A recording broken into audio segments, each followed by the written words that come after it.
कभी कभी कुछ लोग बहुत सैड रहते हैं। वे अक्सर सोचते हैं कि वे इतने डम क्यों हैं? क्यों वे अपने दोस्त के समान अधिक इंटेलिजेंट नहीं हैं? क्यों लोग उन्हें बुद्धिमान नहीं समझते? दरअसल हम लोगों ने एक गलत धारणा को अपना लिया है। ये बिल्कुल वैसे ही है जैसे आप पानी को कोई शेप देना चाह रहे हो। असलियत में आप शिक्षा को बुद्धि से भ्रमित कर रहे हैं, जबकि सच यह है कि वास्तव में उनका एक दूसरे से कोई लेना देना नहीं है।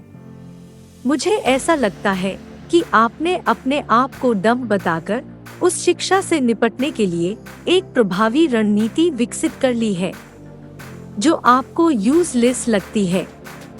असल में आप काफी स्मार्ट है, क्योंकि आप इस शिक्षा प्रणाली से ज्ञान प्राप्त करने की कोशिश में अपनी ऊर्जा बर्बाद करने के बजाय वह कर रहे हैं जो उस वातावरण में जीवित रहने के लिए आवश्यक है।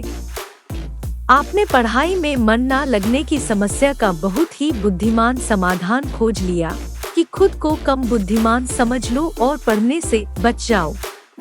अपनी सीमाओं को पहचानने के लिए आपके पास पर्याप्त बुद्धि है।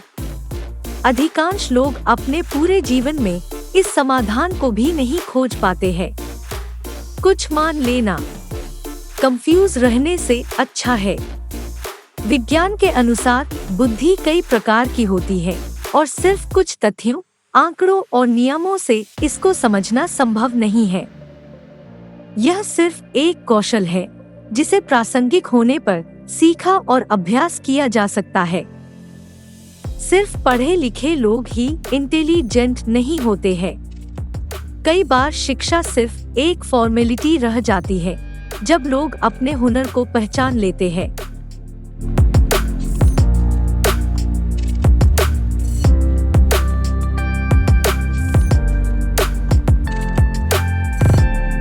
मेरा सुझाव है कि आप आम धारणा की सीमाओं से परे देखें कि स्कूल में सफल होना सिर्फ शैक्षणिक उपलब्धि है।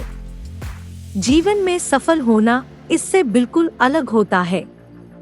शिक्षा समझ का दरवाजा खोलती है, हुनर किस्मत का ताला खोलता है, जुनून सीमाओं के परे ले जाता है। बुद्धि वही है जो समाज के काम आए। आप सिर्फ अपने आप को खोज लीजिए, बाकी लोग खुद आपको पहचान लेंगे। अंत में यही बोलूंगी कि शिक्षा बुद्धि नहीं है। कई बार स्कूली शिक्षा वास्तव में आपकी बुद्धि के विकास के लिए हानिकारक होती है। अनंत आसमान की ओर देखें और हार माने बगैर आगे बढ़े, क्योंकि आप है और आपके जैसा दूसरा कोई नहीं है।